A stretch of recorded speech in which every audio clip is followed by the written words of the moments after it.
Hello everyone, welcome to Knowledgist. आज हम बात करने वाले हैं स्टैटिक बैंकिंग के अनदर पार्ट की, जो है structure of banking. Okay, structure of banking से रिलेटेड आज हम एमसीक्यूज को देखेंगे और साथ ही साथ उसके कॉन्सेप्ट को समझेंगे। चलिए शुरू करते हैं फिर। नो, हेलो एवरीवन, मैं हूं सौरभ पांडे। आप अगर कोर्स में एनरोल करना चाहते हैं तो आरआरबी जीबीए स्केल 2 स्केल 3 के कोर्स में एनरोल कीजिए। knowledges.in पर जाकर के आप यहां से एनरोल कर सकते हैं। नाउ अगर आप चाहते हैं मोबाइल से एनरोल करना तो फिर आप नॉलेजेस के ऐप को डाउनलोड कीजिए, देन फिर आप इस लिंक को क्लिक कीजिए और एनरोल हो जाइए। One more thing, test series हमारी लॉन्च हो चुकी है। अगर आप टेस्ट में एनरोल होना चाहते हैं तो test.knowledges.in पर जाएं और वहां पर टेस्ट सीरीज में एनरोल करें। 40 टेस्ट आपको मिलेंगे 999 रुपीज में। अगर आप एनरोल करना चाहते हैं तो कोड को यूज कीजिए SP10 और इससे 10% आपको और एक्स्ट्रा ऑफ मिल जाएगा। वन मोर थिंग, हमारा ग्रुप है RRB GBO 21 का। अगर आप इस ग्रुप से जुड़ते हैं तो आपको वीडियोस की लेटेस्ट अपडेट्स मिलती रहेंगी और आपकी कोई भी क्वेरी हो तो आप वहां पर पूछ सकते हैं, जो कि सॉल्व कर दी जाएगी।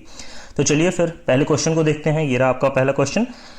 Under which section of RBI act 1934 A schedule bank is one that is listed in the second schedule? आपने सुना होगा कि जो शेड्यूल बैंक होता है वो आपका सेकंड शेड्यूल में रहता है, तभी हम उसे शेड्यूल बैंक बोलते हैं। किस एक्ट के? तो आरबीआई एक्ट 1934 के जो भी सेकंड शेड्यूल में आएगा उसे हम शेड्यूल बैंक बोलते हैं। यहां तक तो बहुत लोग जानते हैं, सारी जानकारी यहां तक कॉमन है। लेकिन सवाल आता है कि फिर किस सेक्शन के शेड्यूल में, सेक्शन के किस मतलब शेड्यूल के किस सेक्शन में ऐसा लिखा हुआ है, या कहें कि किस शेड्यूल के सेक्शन में रहेगा देन फिर आएगा। हमने शेड्यूल तक की तो बात की, सेकंड शेड्यूल, लेकिन सेकंड शेड्यूल में कौन से सेक्शन में, अब हम वो बात कर रहे हैं। नाउ द क्वेश्चन इज, तो आपके सामने क्वेश्चन ये था, ऑप्शन है आपके सामने सेक्शन 7B या सेक्शन 2E या सेक्शन 3A या section 4B। Now the answer is section 2E। This is the right answer. Okay, यानी कि जो सेकंड शेड्यूल है उसके सेक्शन 2E के तहत अगर कोई बैंक उसमें रजिस्टर्ड होता है तो वो शेड्यूल बैंक में आएगा। ठीक है, आरबीआई एक्ट के सेकंड शेड्यूल के सेक्शन 2E में। फिर से यहां एक क्लियरिटी में कर देता हूं, आरबीआई एक्ट के सेकंड शेड्यूल के ओके सेक्शन 2E में। ओके, ये आपका आंसर हो गया। नाउ ये है आपका एग्जैक्टली स्ट्रक्चर। ओके, यानी कि आरबीआई है, the apex bank of India, reserve Bank of India, यानी कि एपेक्स बैंक जो है वो रिजर्व बैंक ऑफ इंडिया है। अब देखिए, इसमें रिजर्व बैंक ऑफ इंडिया में दो तरह के बैंक्स होते हैं। ठीक है, एक शेड्यूल बैंक होते हैं और एक नॉन शेड्यूल बैंक होते हैं। नॉन शेड्यूल बैंक को रिजर्व बैंक गवर्न नहीं करता है, रिजर्व बैंक शेड्यूल बैंक को गवर्न करता है। शेड्यूल बैंक में आपके आ जाते हैं commercial banks, cooperative banks. Commercial banks को फर्दर आप कह सकते हैं कि कॉमर्शियल बैंक की फर्दर जो कैटेगरीज हैं या कौन कौन से बैंक जो है वो कॉमर्शियल बैंक में आएंगे वो यहां पर है। देखिए, पब्लिक सेक्टर बैंक एक कॉमर्शियल बैंक होता है, प्राइवेट सेक्टर बैंक भी एक कॉमर्शियल बैंक होता है, फॉरेन बैंक एक कॉमर्शियल बैंक है और रीजनल रूरल बैंक भी एक कॉमर्शियल बैंक है। नाउ क्यों कहते हैं हम इसे कॉमर्शियल बैंक? यानी कि जितने कॉमर्शियल बैंक हैं वो सभी शेड्यूल बैंक हैं। नाउ एक चीज और देखिएगा, क्यों हम कहते हैं इसे कॉमर्शियल बैंक? जो भी कॉमर्शियल पर्पस से काम कर रहे हैं, ठीक है, बिजनेस कर रहे हैं, उन्हें हम कॉमर्शियल बैंक कहते हैं। अब देखिए, SBI and associates public sector banks में, अब एसोसिएट्स चूंकि मर्ज हो चुका है तो इसीलिए एक साथ लिख दिया SBI and associates. Now public sector bank में और कौन से होते हैं? जो नेशनलाइज बैंक्स हैं और थर्ड जो हम कहें जो और दूसरे पब्लिक सेक्टर बैंक्स हैं जो नेशनलाइज नहीं है, वो सारे भी बैंक्स आएंगे इसमें। नाउ आपने क्या समझा कि शेड्यूल बैंक कौन होंगे? जो सेकंड शेड्यूल में आएंगे, सेक्शन 2E। ओके, अब देखिए इसी तरह ये ब्रांच चलती है कोऑपरेटिव बैंक की। कोऑपरेटिव बैंक भी क्या है? शेड्यूल बैंक है। तो कोऑपरेटिव बैंक में कौन कौन आ जाएगा? जो स्टेट कोऑपरेटिव बैंक्स होते हैं, डिस्ट्रिक्ट कोऑपरेटिव बैंक्स होते हैं और भी जो अदर कोऑपरेटिव बैंक्स होते हैं। आगे चलते हैं। Now what is the minimum paid up capital a bank must have कितना मिनिमम पेड अप कैपिटल होना चाहिए किसी बैंक का, ठीक है, must have to be eligible for inclusion in second schedule to the Reserve Bank of India Act। मतलब RBI act 1934 के अनुसार कितना मिनिमम पेड अप कैपिटल होना चाहिए उसका, ताकि वो सेकंड शेड्यूल में आ सके, मतलब वो सेकंड शेड्यूल के लिए एलिजिबल हो सके, वो उसका कितना होना चाहिए, क्या, paid up capital. Now the option is ₹5 lakh, ₹10 lakh, ₹10 crore या ₹5 करोड़। नाउ तो इसका सही आंसर क्या है? इसका सही आंसर है ए, 5 लाख, यानी कि अगर किसी के पास minimum paid up capital 5 lakh है तो वो शेड्यूल बैंक होने के लिए एलिजिबल है, ठीक है। ये आरबीआई एक्ट 1934 के तहत लिखा हुआ है। नाउ अगला क्वेश्चन है, गौर से सुनिएगा, which of the following is true about non schedule banks in India. जो नॉन शेड्यूल बैंक्स हैं उनमें क्या सही है, ठीक है, अभी हमने नॉन शेड्यूल बैंक्स के बारे में देखा था। Now a non schedule bank does not have to maintain CRR with RBI. बहुत इंपॉर्टेंट क्वेश्चन, क्या कि एक नॉन शेड्यूल बैंक को सीआरआर मेंटेन नहीं करना होता है आरबीआई के साथ। Another point is also it can not lend money from RBI under LAF. LAF बात करेंगे आगे, जब हम इसके लिक्विडिटी एडजस्टमेंट फैसिलिटी की पूरी बात करेंगे तो उसमें एलएएफ को मैं आपको डिटेल में समझाऊंगा। तो it can not lend money from RBI under LAF, मतलब ये मनी को लैंड नहीं करता है आरबीआई के तहत, जो एलएएफ का जो रेशियो दिया जाता है उसके तहत ये नहीं लैंड करता है money. One more thing, the banks named under third schedule, और ये जो नॉन शेड्यूल बैंक्स होते हैं इन्हें थर्ड शेड्यूल में रखा जाता है आरबीआई एक्ट 1934 के, उन्हें हम नॉन शेड्यूल बैंक्स कहते हैं। ये 3 स्टेटमेंट दिए हैं और उनमें से पूछ रहा है कि कौन कौन सा सही है according to non schedule bank. Non schedule के कॉन्टेक्स्ट में इनमें से कौन कौन से स्टेटमेंट सही है। नाउ ऑप्शन है आपका ए, देखिए पहला और तीसरा सही है, जो मैंने आपको बताया कि थर्ड शेड्यूल में आ जाएगा, और दूसरा, पहला आपका क्या था कि नॉन शेड्यूल बैंक जो है वो मेंटेन नहीं करेंगे CRR with RBI. Another point is दूसरा और तीसरा सही है, क्या, आरबीआई लाफ के तहत लोन नहीं देगा नॉन शेड्यूल बैंक, और तीसरा ये आरबीआई एक्ट 1934 के तहत आता है थर्ड शेड्यूल में, और तीसरा ऑप्शन है इसका ओनली 1 and 2 आर ट्रू, और चौथा ऑप्शन है कि सिर्फ जो है वो ऑल आर ट्रू, मतलब सभी जो ऑप्शंस हैं जितने दिए हुए स्टेटमेंट वो सब सही हैं। नाउ अब हम बात करते हैं कि राइट आंसर क्या है। राइट आंसर है इसका सी, ओके, 1 and 2 आर ट्रू। कहने का क्या मतलब है, देखिए पहली चीज कि ये मनी को लेंड नहीं करता है आरबीआई के तहत, यानी कि जो नॉन शेड्यूल बैंक हैं वो आरबीआई का जो लाफ है उसके तहत लिक्विडिटी एडजस्टमेंट फैसिलिटी है, इसी के अंदर आपका रेपो रेट आता है और रिवर्स रेपो रेट आता है, ओके। तो इनके तहत जो है वो जो नॉन शेड्यूल बैंक हैं वो मनी को लैंड नहीं करते हैं, ये सही बात है। एक और बात देखिए, अ non schedule bank does not have maintain CRR with RBI. RBI के साथ इनको सीआरआर मेंटेन नहीं करना होता है, ये काम नॉन शेड्यूल बैंक्स करते हैं। तो ये 2 पॉइंट जो हैं वो नॉन शेड्यूल बैंक्स के सही हैं। तो आई होप आपको कॉन्सेप्ट समझ में आया होगा कि नॉन शेड्यूल बैंक का क्या वर्क है, शेड्यूल बैंक का तो वर्क सब लोग जानते हैं। आगे देखते हैं। Now the question is, fourth question is, a schedule bank should satisfy the condition laid down in which section. देखिए अभी तो हमने ये देखा कि आप देख रहे होंगे कि शेड्यूल बैंक जब किस, मतलब शेड्यूल बैंक के किस सेक्शन में लिस्टिंग होगी जिसके तहत वो शेड्यूल बैंक कहलाएंगे। अब हम बात करते हैं कि कौन कौन से, मतलब कौन कौन सी ऐसी शर्तें हैं जिनको मान करके वो शेड्यूल बैंक बनते हैं। बहुत इंपॉर्टेंट है दोनों सेक्शंस को समझना, इसीलिए मैं ये 2 क्वेश्चन आपके लिए मतलब लेकर के आया हूं आपके सामने। तो पहला आपने देखा कि किस लिस्ट के अंदर रहेंगे, किस लिस्ट के अंदर उनको लिख दिया जाएगा, तो वो सेकंड शेड्यूल था, सेकंड शेड्यूल के उस सेक्शन के अंदर, यानी कि 2E के अंदर वो आते थे। नाउ यहां पूछ रहा है कि ऐसा कौन सा सेक्शन है जिसके अंदर वो सारी शर्तें लिखी हुई हैं शेड्यूल बैंक होने के लिए, वो ये पूछ रहा है। दोनों में थोड़ा सा अंतर है, आई होप आपको समझ में आया होगा। तो देखिए, तो अ schedule bank should satisfy the condition laid down in which section, तो कौन कौन, मतलब वो कंडीशंस किस सेक्शन में लिखे हुए हैं। ऑप्शन है आपके सामने, section 42(6) subsection 6, section 44 subsection 3, section 42A, section 44B, ये आपके ऑप्शंस हैं। Now the right answer is section 42(6). Wait a minute,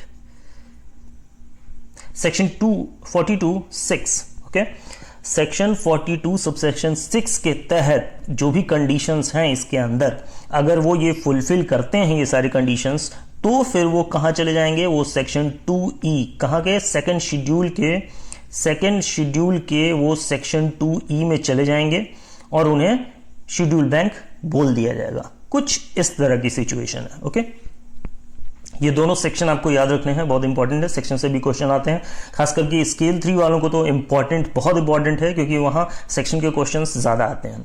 आगे देखते हैं, the minimum startup capital of a local area bank is fixed at. अब हम बात कर रहे हैं लोकल एरिया बैंक की, ठीक है। लोकल एरिया बैंक एक नॉन शेड्यूल बैंक है। ओके, ये नॉन शेड्यूल बैंक होता है। चलिए इसके बारे में थोड़ी अभी हम डिटेल में बात करेंगे। नाउ तो ये पूछ रहा है कि लोकल एरिया बैंक के लिए हमें कितना मिनिमम स्टार्टअप कैपिटल होना चाहिए ताकि वो लोकल एरिया बैंक कहलाएगा, ठीक है। ऑप्शंस देख लेते हैं। पहला ऑप्शन है 5 लाख, दूसरा है 10 लाख, तीसरा है सी ऑप्शन है आपका ₹10 करोड़, या डी ऑप्शन है ₹5 crore. Now the answer is ₹5 crore. Okay, 5 crore जो है मिनिमम स्टार्टिंग कैपिटल होना चाहिए, स्टार्टअप कैपिटल होना चाहिए, तब वो जाकर के एक लोकल एरिया बैंक बन पाएगा। नाउ थोड़े से डिटेल्स देखते हैं इसके। सबसे पहले तो लोकल एरिया बैंक जो था, जो स्टैब्लिश हुआ 1996 में, ये स्टैब्लिश हुआ। ओके, और ये क्या है, ये देखिए अब इसमें बात कर रहा है कि ये bridge the gap in credit availability and enhance the institutional credit. Institutional के क्रेडिट फ्रेमवर्क को एनहांस करने के लिए था। रूरल और सेमी अर्बन एरियाज में जो प्रॉब्लम्स थी उनको लोकल लेवल पे सॉल्व करने के लिए लोकल एरिया बैंक बनाया गया, और इसका जो मिनिमम स्टार्टअप कैपिटल था वो 5 करोड़ था, ठीक है। एक चीज और देखिए, यहां पर ये जो लोकल एरिया बैंक हैं इनको हम स्मॉल प्राइवेट बैंक्स भी कह सकते हैं, ठीक है। ये क्या होते हैं, ये लो कॉस्ट स्ट्रक्चर में बनते हैं, ठीक है, और एफिशिएंट इनका कॉम्पिटिटिव फाइनेंशियल इंटरमीडिएशन होता है, लिमिटेड एरिया ऑफ ऑपरेशन होता है, ठीक है। मतलब ये बहुत कम एरिया में काम करते हैं, जैसे कि आप कहें कि किसी छोटे से रूरल एरिया में काम करेंगे या छोटे से सेमी अर्बन एरिया में ये काम करते हैं, ठीक है। और दूसरी चीज क्या है, जैसे आप देखेंगे ये एक मतलब एक लोकल लेवल पे काम करते रहते हैं, ठीक है। लोकल एरिया बैंक ही है नाम इसका।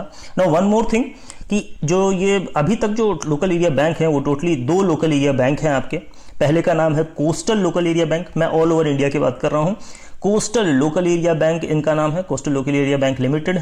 और दूसरे बैंक का नाम है कृष्णा भीमा समृद्धि लैब लिमिटेड। ओके, एक और बैंक था जिसका लाइसेंस कैंसिल कर दिया गया है, तो अभी रिसेंटली मतलब अभी के डेट तक यहां पर 2 बैंक ऐसे हैं जो लोकल एरिया बैंक हैं। ना कुछ और फीचर्स हैं उन लोकल एरिया बैंक के, वो क्या हैं थोड़ा समझते हैं उसे।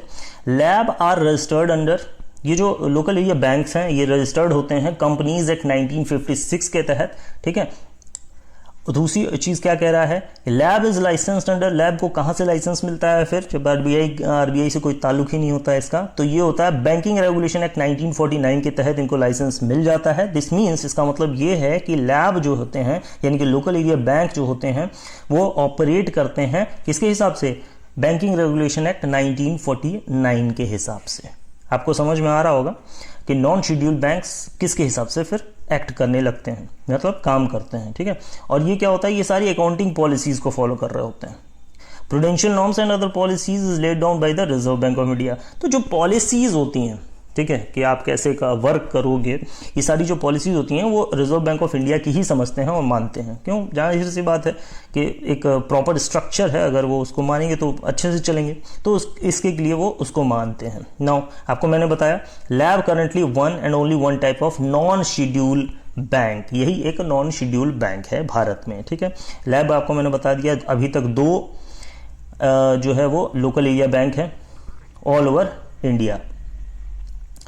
कुछ और बातें हैं, समझ लेते हैं जरा। मैंने आपको पहले बताया 5 करोड़ इसका जो है वो मिनिमम पेड अप कैपिटल है। और देखिए क्या कह रहा है, ये लोन भी ऑफर करता है, जैसे एग्रीकल्चर पर्पस के लिए या अदर सिमिलर एक्टिविटीज के लिए ये लोन ऑफर करते हैं, ठीक है। लैब, वन मोर थिंग, और क्या है इसमें, देखिए local area bank is set up as a private limited entity. Local area bank जो है एक प्राइवेट लिमिटेड एंटाइटी की तरह सेटअप होते हैं, मतलब अपने आप को एक सेटअप करते हैं under the private sector in order to response credit as well as financial needs. Credit और फाइनेंशियल नीड्स को पूरा करने के लिए and requirements of the local and to in competitive forms. Local और कॉम्पिटिटिव फॉर्म्स में, दोनों फॉर्म में ये अपने आप को आगे करते हैं। Now each lab is granted the permission, her lab को ये परमिशन होती है। लैब मतलब बार बार आप लैब मत समझिएगा, लोकल एरिया बैंक को मैंने शॉर्ट फॉर्म में बोल रहा हूं मैं। लोकल एरिया बैंक जो होता है वो granted the permission to open a branch in a single urban centre. छोटे छोटे अर्बन सेंटर्स में खोल सकते हैं, यानी कि हर डिस्ट्रिक्ट में वो खोल सकते हैं। Remaining branches to be open in rural. देखिए है क्या कि जो लैब होता है वो एक ब्रांच अगर अर्बन में खोलता है तो बाकी सारी ब्रांचेस जो है उसकी रूरल में होनी चाहिए। ये एक कंडीशन है, ये कंडीशन उनको माननी है। ओके, आई थिंक आप लैब के बारे में, लोकल एरिया बैंक के बारे में टोटल जो सिनेरियो था वो क्लियर हो गया होगा आपको। आगे चलते हैं। नाउ 6th क्वेश्चन क्या है, what is the share of central government in share capital of RRBs. बहुत आसान क्वेश्चन है, बहुत ही कॉमन क्वेश्चन है, लेकिन होता क्या है एग्जाम में जब ये क्वेश्चन आता है तो कभी कभी आदमी कंफ्यूज हो जाता है, वो क्या क्या है इसमें। तो आज हम उसको थोड़ी सी क्लैरिटी करेंगे, उसके लिए मैंने ये क्वेश्चन ले लिया है। तो वो क्या है, गवर्नमेंट, सेंट्रल गवर्नमेंट का शेयर क्या है। आज कल वैसे भी रिस्ट्रक्चरिंग की न्यूज़ चल रही है, तो आपको काफ़ी क्लियर होगा इसके बारे में कि क्या परसेंटेज है और क्या शेयर है। फिर भी एक क्राइटेरिया क्वेश्चन का था तो मैंने लिया है इसे। क्यों लिया है, क्योंकि ये बहुत बार ये क्वेश्चन पुट हो चुका है। स्केल 2, कभी स्केल 2 में पूछ दिया जाता है, कभी स्केल 3 में पूछ दिया जाता है, इवन आरआरबी पीओ में भी पूछ दिया जाता है। तो ये बहुत रिपीटेड क्वेश्चन है, इसलिए मैंने इस क्वेश्चन को लिया है। नाउ देखते हैं ऑप्शन क्या है इसके। पहला ऑप्शन है 15%, दूसरा ऑप्शन है 35%, तीसरा है 50% और डी है 55%। नाउ सही आंसर क्या है इसका, सही आंसर इसका, वेट अ मिनट, सही आंसर इसका 50%। ओके, यानी कि सेंट्रल गवर्नमेंट का जो शेयर है वो 50% है। आप जानते होंगे 50, ओके, फिर 35, फिर 15। अभी मैं बात करूंगा, देखिए ये सेंट्रल गवर्नमेंट का है, ठीक है, ये आपका स्टेट गवर्नमेंट का है और ये स्पॉन्सर्ड बैंक का है। कई लोग इसको इस तरह भी याद रखते हैं,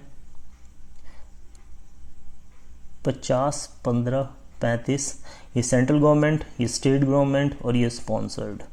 ओके, तो 50% सेंट्रल गवर्नमेंट का होता है, 15% स्टेट गवर्नमेंट का होता है और 35% स्पॉन्सर्ड बैंक का होता है। नाउ आगे चलते हैं, नेक्स्ट क्वेश्चन देखते हैं। Urban cooperative bank are also called as, urban cooperative bank का दूसरा नाम क्या है। ऑप्शन है आपके शॉर्ट टर्म कोऑपरेटिव्स या सेकेंडरी कोऑपरेटिव बैंक्स, या थर्ड ऑप्शन देखिए प्राइमरी कोऑपरेटिव बैंक्स या लॉन्ग टर्म कोऑपरेटिव्स। तो सही क्या है आपका ऑप्शन, सही ऑप्शन है आपका सी, प्राइमरी कोऑपरेटिव बैंक्स को ही हम अर्बन कोऑपरेटिव बैंक्स कहते हैं, दैट वाज कॉल्ड यूसीबी। चलिए नेक्स्ट क्वेश्चन देखते हैं। Which bank is outside the purview of banking regulation act 1949। बहुत बढ़िया क्वेश्चन है ये भी आपके लिए।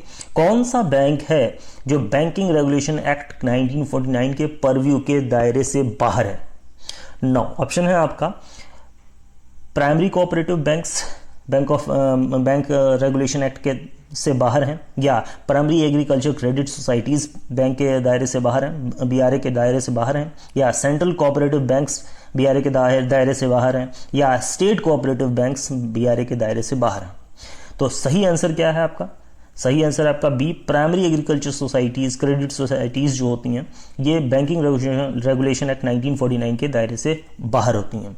थोड़ी एक्सप्लेनेशन देख लेते हैं क्या है। Primary agriculture credit societies are not banks, ये बैंक्स ही नहीं होती हैं, बट ओनली सोसाइटीज। क्या है ये सोसाइटीज हैं। ओके, तो फिर ये PACS are outside the purview of banking regulation act and hence not regulated by the Reserve Bank of India. मतलब ये बीआरए एक्ट के तहत नहीं आती हैं और इसीलिए ये रिजर्व बैंक ऑफ इंडिया से डील नहीं की जाती हैं, या कहें कि इसके रेगुलेशन में नहीं आती हैं। कौन, पैक्स की हम बात कर रहे थे, primary agriculture credit societies. I hope आपको अंदाजा लग गया होगा किसके तहत आते होंगे, ये सोसाइटीज एक्ट के तहत आते हैं। ठीक है, सोसाइटीज एक्ट के तहत ये पैक्स आएंगे। आगे चलते हैं।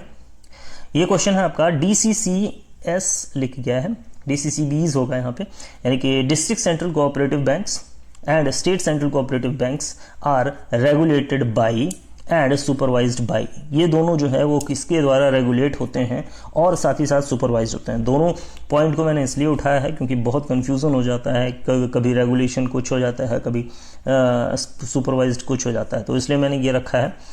ऑप्शंस हैं आपके सामने, नाबार्ड और RBI, मतलब रेगुलेट जो है वो नाबार्ड द्वारा किया जाता है और सुपरवाइज RBI द्वारा किया जाता है, या दोनों जो है यानी कि रेगुलेट भी RBI द्वारा किया जाता है और सुपरवाइज भी RBI द्वारा किया जाता है।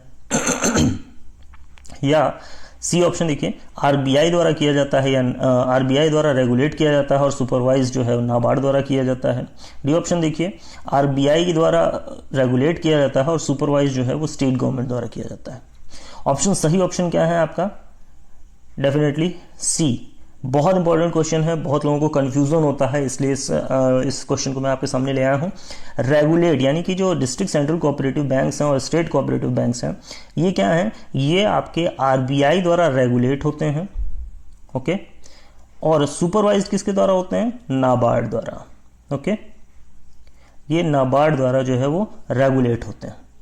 समझ में आ गया? सॉरी, नाबार्ड द्वारा सुपरवाइज्ड होते हैं और RBI द्वारा रेगुलेट होते हैं। क्लियर हो गया होगा आपको?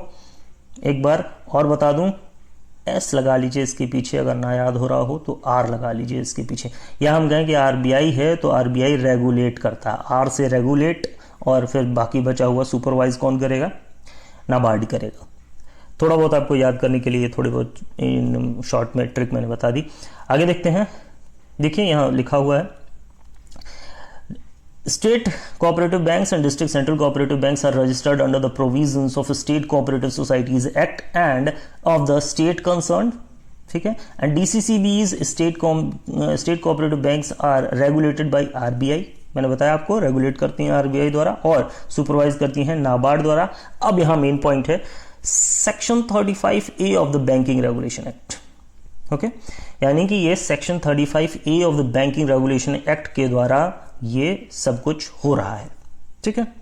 ये आपको याद रखना होगा कि इसी में ये लिखा है, सेक्शन 35A में लिखा है कि इसे रेगुलेट RBI करेगा और सुपरवाइज नाबार्ड करेगा। आगे चलते हैं।